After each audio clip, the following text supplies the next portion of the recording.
สบายดีสวัสดีอิฟซีทางฝั่งไทยเนาะ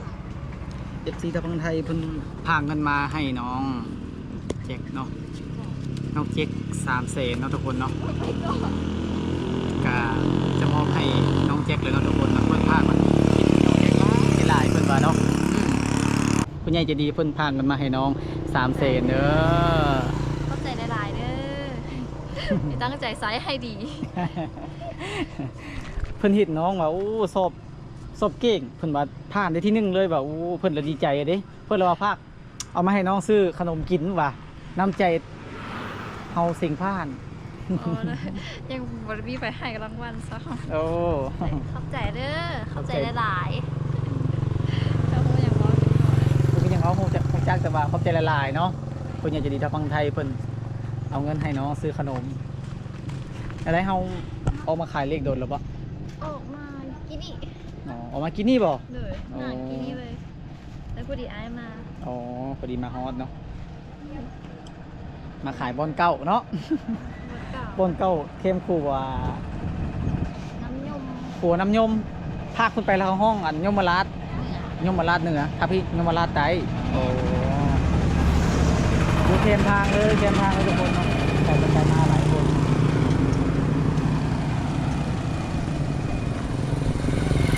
น้องจะเฮ็ดนาอยู่ปะบ่ได้เฮ็ดเลยโอ้บ่มีบ่เฮ็ดปะแม่นพ่อแม่เพิ่นจะเฒ่าแล้วบ่ได้เฮ็ดอ๋อให้เขาเฮ็ดแบบเอาข้าวให้เขาเจ้าเฮ็ดนาอ๋อเป็นว่ามีนาฮักบ่ได้เฮ็ดเนาะอ๋อมีนาแต่ว่าบ่ได้เฮ็ดเนาะให้อันแถวบ้านเฮ็ดบ่ให้พี่น้องแถวเงินไกลอยู่นาอ๋อทุกคนเนาะมาหาแล้วเด้อน้องบ้านนี้ฮะมาขายบนเก่าผู้ใดเห็นแล้วก็ไกลไปไกลมากก็ซื้ออุดหนุนน้องเด้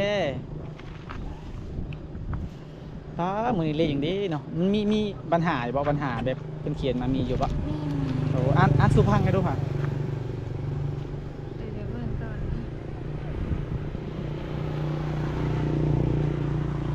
หาเลย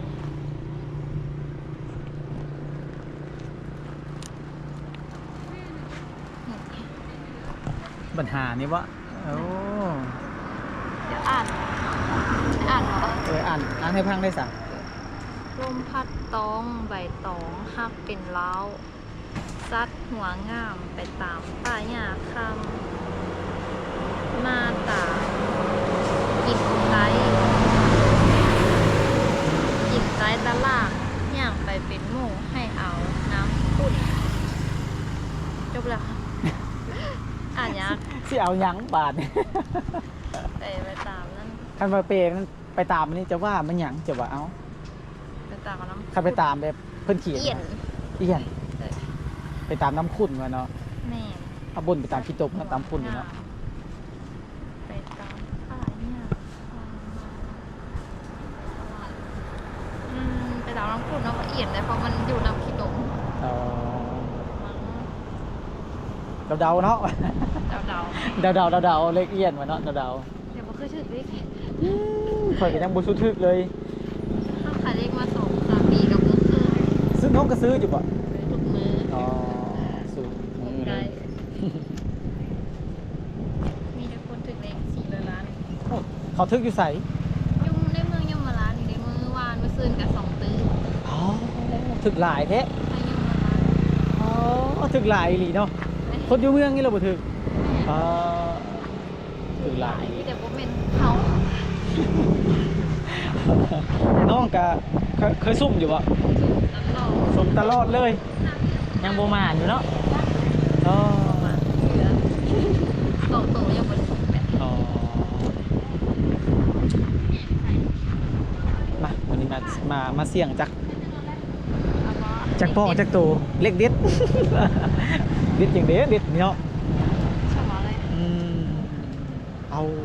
อาละเอียดนั่นแหละซุ่มเอาเล็กซุ่มเอาเล็ก6 ตัวมันเที่ยวปัจจัยคือจะว่าได้สั่งเอาป้องเท่าไหร่นี่มันมีจักป้องปะเอียนมี2 หน้ามี2 หน้า12 ป้อง12 ป้องโอ้หลายทีเนาะเอา50,000ซุ่มได้จังได๋แม่นป้อง2,000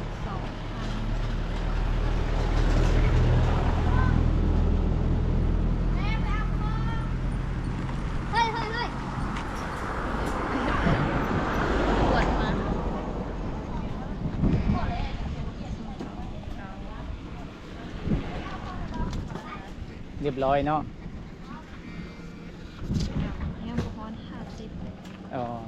ที่เขาเอา2ตัวให้เลย โอเค ในนี่ละอันแล้ว โอ้ทีนี้อันละโอ้ยเขาซื้อหลายใช่โอ้ยโอ้